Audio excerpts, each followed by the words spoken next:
नमस्कार दोस्तों, एक बार फिर हाजिर हूँ आपकी खिदमत में और तीसरा एपिसोड लेकर हाजिर हूँ। और तीसरे एपिसोड में एक यूनिक आइडिया मोबाइल भोजनालय का घर पहुँच भोजन पहुँचाने की सेवा आप प्रारंभ कर सकते हैं। और ज़्यादा कुछ नहीं, इसमें एक यूनिट लग सकती है, एक 2-4 दोस्त मिलकर ये काम कर सकते हैं या 4 सदस्य घर के लोग मिलकर ये प्रारंभ कर सकते हैं। बहुत यूनिक आइडिया है और आजकल ये चीज़ चल भी रही है, तो कैसे करना है ये सब मैं बात।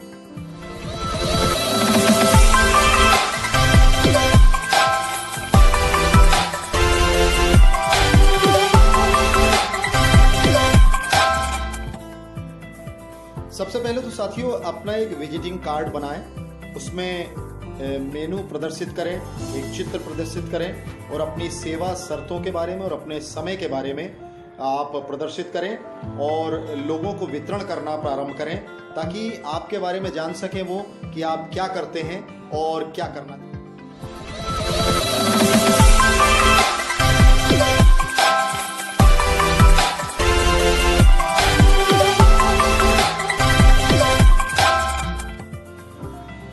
सबसे पहले मोबाइल भोजनालय घर पहुंच भोजन सेवा उपलब्ध करवाने के लिए हमें आवश्यकता होगी ग्राहकों की।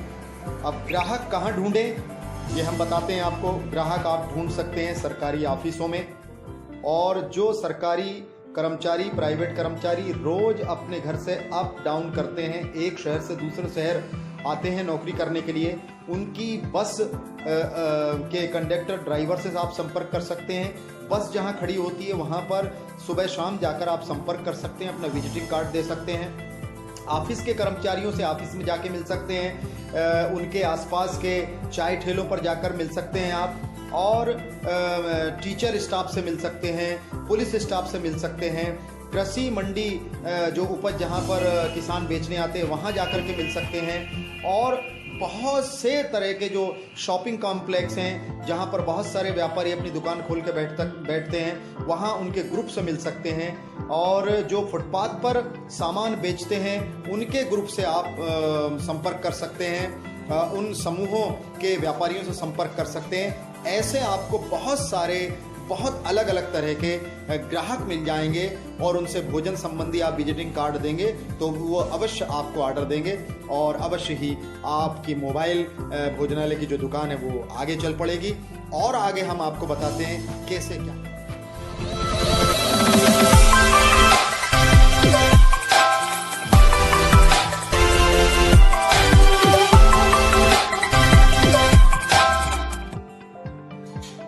बहुत सारे शहरों में एनजीओ के कर्मचारी काम कर रहे हैं, वो दिन भर अपना एनजीओ का काम करते हैं, गांव, शहर और कस्बों में भ्रमण करते हैं। शाम को खाना बनाने में उनको तकलीफ होती है, सुबह जल्दी निकल जाते हैं, खाना खाकर नहीं जाते हैं, उन्हें नाश्ते की आवश्यकता पड़ती है, उन्हें भोजन की आवश्यकता पड़ती है। अगर इसमें आपका भोजनालय उनकी सहायता करता है थोड़े से पैसों में, तो वो आपके लंबे समय तक कस्टमर बन सकते हैं। तो इन लोगों से संपर्क करके आप अपना व्यवसाय बढ़ा सकते हैं और अपना भोजनालय प्रारंभ कर सकते हैं। चलिए कैसे प्रारंभ कर सकते हैं और क्या आपका काम हो सकता है मैं आगे और विस्तार से बता रहा हूँ, सुनिए।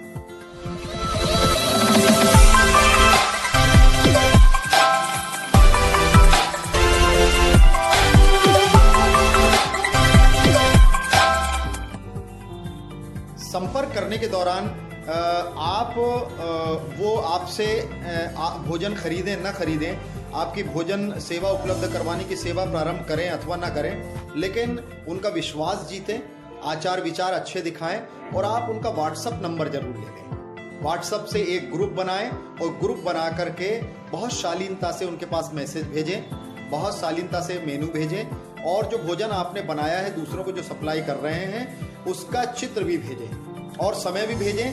तो निश्चित रूप में वो रिप्लाई करेंगे और किसी भी प्रकार से जो भी आपकी योजना है, जो भी आपका भोजन है, अगर उन तक पहुंचता है चित्र के जरिए, व्हाट्सएप के जरिए, तो निश्चित रूप में वो आज नहीं तो कल आपको अपनी सेवा उपलब्ध करवाने का वो मौका देंगे और आपसे भोजन मंगाएंगे, आपसे नाश्ता मंगाएंगे, आपसे चाय मंगाएंगे। चलिए, इसी तरह से आप अपना प्रेजेंटेशन दे सकते हैं। और अगर जो परमानेंट और अस्थायी रूप से जो आपका ग्राहक बन रहा है उसको भी आप व्हाट्सएप ग्रुप से जोड़ रखें, और जोड़ने के बाद उनकी डिमांड्स को पूरा करें, उनकी शर्तों को पूरा करें। आपका धीरे धीरे आपका व्यवसाय बढ़ता चला जाएगा। चलिए आगे और टिप्स और आगे आइडिया और देता हूं, सुनिएगा।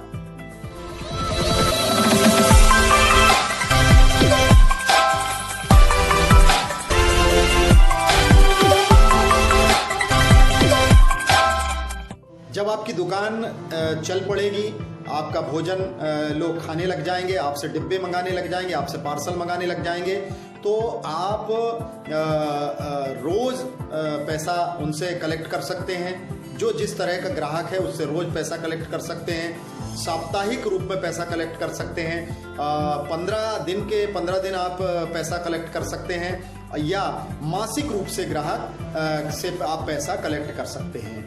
और इस तरह से आप अपनी अर्निंग कर सकते हैं, अपने पैसे का हिसाब किताब रख सकते हैं।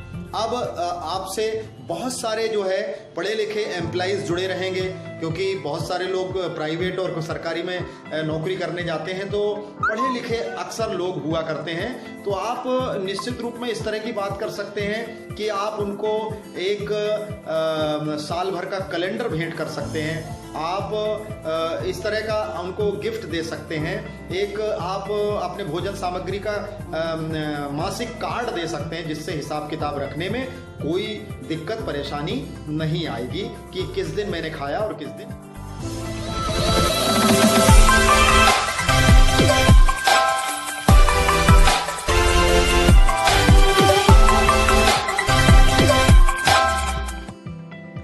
व्हाट्सएप ग्रुप में एक सुविधा ये भी रखें कि कोई जो ग्राहक है जो आपसे भोजन लेता है, नाश्ता लेता है, चाय लेता है, वो अपना एक मैसेज करके आपको ये भी डाल सके कि आज मैं छुट्टी कर रहा हूँ, आज मैं कोई चीज़ आपसे ले नहीं पाऊंगा। तो ये सुविधा जरूर रखें, और उसका मासिक या साप्ताहिक या रोज का पैसा आप ना काटें। खा रहा है तभी आप पैसा ले सकते हैं।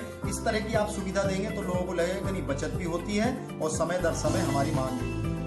इस तरह से आप अपने व्हाट्सएप ग्रुप का इजाफा कर सकते हैं और अपने व्हाट्सएप ग्रुप में वो सुविधाएं दे सकते हैं। इस तरह से कई प्रकार के ग्राहक आपके समक्ष जुड़ जाएंगे। इस भोजनालय को प्रारंभ करने बहुत छोटा सा सेटअप घर में प्रारंभ किया जा सकता है। एक रसोइया लग सकता है और एक उसका सहायक हो सकता है, और 2 जो व्यक्ति हैं वो ऑफिस जा करके या जो स्थान है ग्राहकों के वहां पर जा करके डब्बा या पार्सल सप्लाई।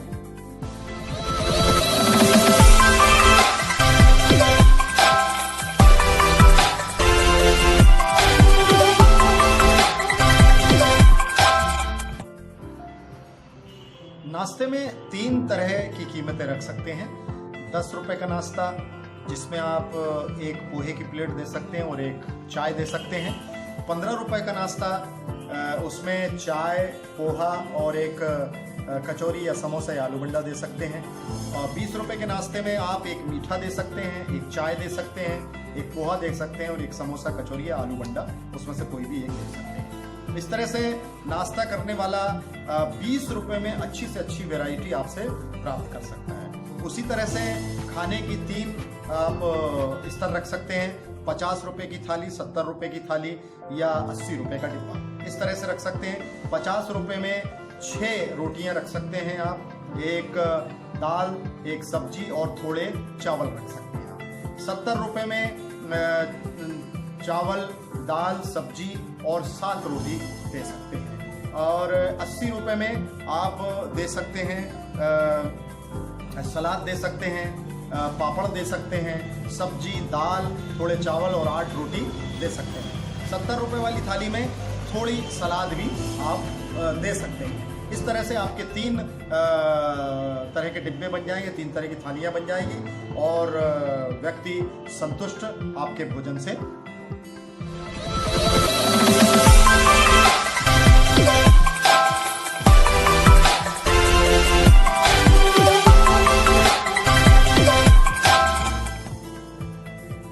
डिब्बे कस्टमर के भी हो सकते हैं, और अगर आपका व्यवसाय जिस तीव्र गति से आगे बढ़ेगा तो आपके डिब्बे भी आप रख सकते हैं। इस तरह से आप अपना मोबाइल भोजनालय प्रारंभ कर सकते हैं घर से। इसके लिए अलग से कोई बाजार में सेटअप लगाने की आवश्यकता नहीं है, बस थोड़ा सा समय की पाबंदी, जल्दी उठना और देर तक काम करना, यही है।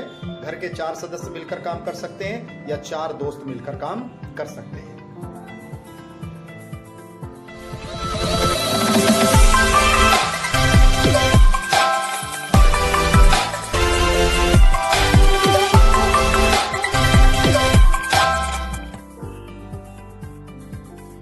मोबाइल भोजनालय सप्लाई जो है एक छोटी सी टाउनशिप में भी प्रारंभ हो सकती है, तहसील या तालुका स्तर भी प्रारंभ हो सकती है, जिले स्तर पे भी प्रारंभ हो सकती है। थोड़ा सा आपको अपने अनुभव से ज्ञान हासिल करना होगा कि किस तरह से हम किस इलाके में या किस स्तर पर हम ग्राहक टटोल सकते हैं, बना सकते हैं। ये आप जब जैसे ही डब्बा पहुंचाएंगे या थाली पहुंचाएंगे या पार्सल पहुंचाएंगे तो आपको कर्मचारियों से लॉन्ड्री का भी काम मिल सकता है, आपको टैक्सियां अवेलेबल करवाने का काम भी मिल सकता है, पानी बॉटल, पानी की केन का भी काम मिल सकता है। इस तरह से आप अपने व्यवसाय को कई शाखाओं में फैला सकते हैं धीरे धीरे और अपने कार्य।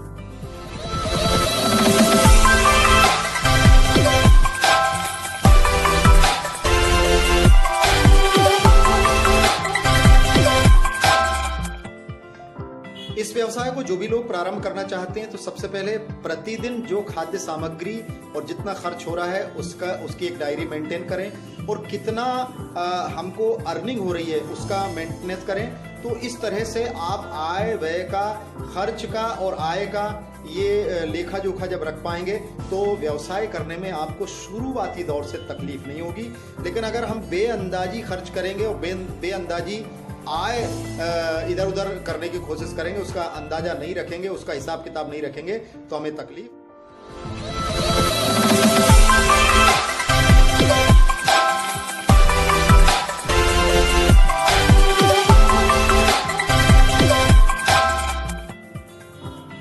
इस व्यवसाय में एक बात का ध्यान रखें, क्वालिटी पूर्ण भोजन, स्वादिष्ट भोजन, रुचिकर भोजन और समय पर भोजन दिया जाए। पार्सल अगर आपका लेट पहुंच रहा है और क्वालिटी पूर्ण नहीं है और स्वादिष्ट नहीं है तो आपका ये कार्यक्रम नहीं चल पाएगा। इसलिए बहुत अच्छे तरीके से पैकेजिंग, बहुत साफ सुथराई तरीके से पैकेजिंग करके हम ग्राहक तक पहुंचा सकते हैं, क्योंकि जो खाने वाला है वो काम में अपना सारा समय खर्च कर रहा है, वो सोच ही नहीं पा रहा है। अगर आप उस थोड़े से पैसों में उसकी आप मदद करते हैं, सहयोग करते हैं तो वो ये पुण्य के कार्य के रूप में लेता है और आपको मदद करेगा, आपको सहूलियत देगा। उसी प्रकार से आप भोजन सप्लाई करना है, ना कि कोई विचार। आप जातिगत, धार्मिक, राजनीतिक और जातिगत टिप्पणी पर विचार विमर्श न करें, क्योंकि आपका काम है भोजन पहुंचाना और स्वादिष्ट और रुचिकर भोजन पहुंचाना और समय पर पहुंचाना। इस तरह की टिप्पणी वगैरह विचार विमर्श करने के बाद आप अपने ग्राहकों का संतुष्ट कर सकते हैं। इसलिए आप इस तरह के विचार विमर्श में ना पड़ें। भोजन पहुंचाना और क्वालिटी पूर्ण भोजन पहुंचाना, समय पर पहुंचाना, ये आपका लक्ष्य होना चाहिए।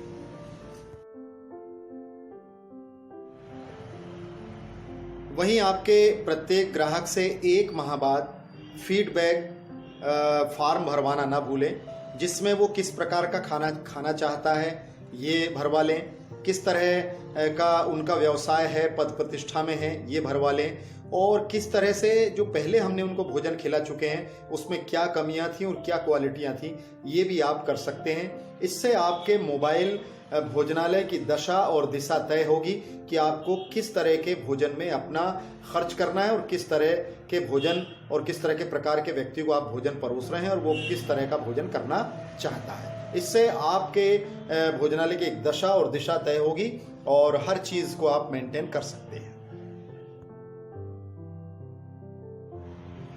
बहुत सारे ग्राहक आपके ऐसे भी हो सकते हैं जो नॉनवेज भी खाना चाहते हैं, जो प्योर वेजिटेरियन भी रहते हैं। तो नॉनवेज वाले कस्टमर अगर फीडबैक टेस्ट में नॉनवेज खाने की इच्छा व्यक्त करते हैं तो आप एक उनका ग्रुप, व्हाट्सएप ग्रुप अलग बना सकते हैं और अलग प्राइवेट रूप में उनसे चर्चा और विचार विमर्श कर सकते हैं, उनकी मांग कर सकते हैं। और ज़्यादा अगर कमेंट्स आपके आते हैं, ज़्यादा मांग बढ़ती है, तो आप एक अलग यूनिट बना करके उनको सप्लाई कर सकते हैं। आफ्टर ऑल एक भोजनालय का काम है भोजन परोसना, और भोजन बहुत सारे प्रकार में मिलता है, तो आप उनको भी संतुष्ट करते हैं और अपनी आय में इजाफा कर सकते हैं, अपनी आय को भी और बढ़ा सकते हैं।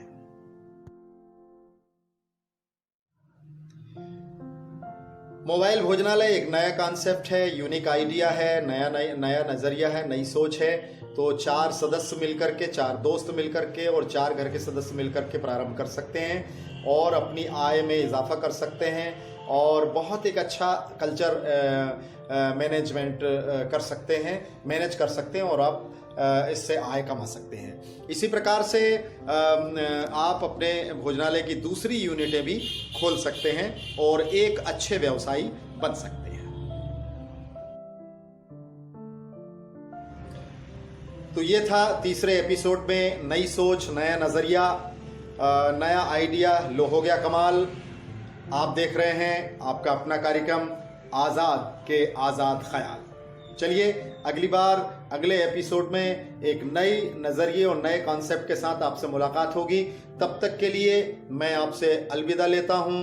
नमस्कार, गुड बाय, अलविदा, सत श्री अकाल, अस्सलाम वालेकुम, वणक्कम, केम छो, शुक्रिया। मेरे चैनल को सब्सक्राइब करना ना भूलें, कमेंट्स करना ना भूलें। सब्सक्राइब करें तो बाजू में जो घंटी का मोनो आता है उसको दबा दें ताकि आपको सबसे पहले नोटिफिकेशन मिल सके। इसमें मेमोरी कोई आपके मोबाइल की भराती नहीं है, इसलिए आप कमेंट्स कर सकते हैं, लाइक कर सकते हैं और सुझाव भी अपने कमेंट्स के जरिए मुझे भेज सकते हैं ताकि मैं अच्छी कॉन्सेप्ट का वीडियो बना करके आप तक पहुंचाऊं और आपको दिशा निर्देशित करूं। मार्गदर्शन लेना और सलाह मशवरा करना एक प्राचीन परंपरा है और इसमें कोई बुराई नहीं है। किसी की सोच से, किसी के नज़रिए से हम अपने जीवन में बदलाव ला सकते हैं, तो एक अच्छा शाइन है। तो एक सलाह, एक मशवरा, एक कॉन्सेप्ट मामूली है, ले सकते हैं तो ले सकते हैं, ठंडे सांस के साथ आगे बढ़ सकते हैं। चलिए मैं आपसे विदा लेता हूँ। नमस्कार।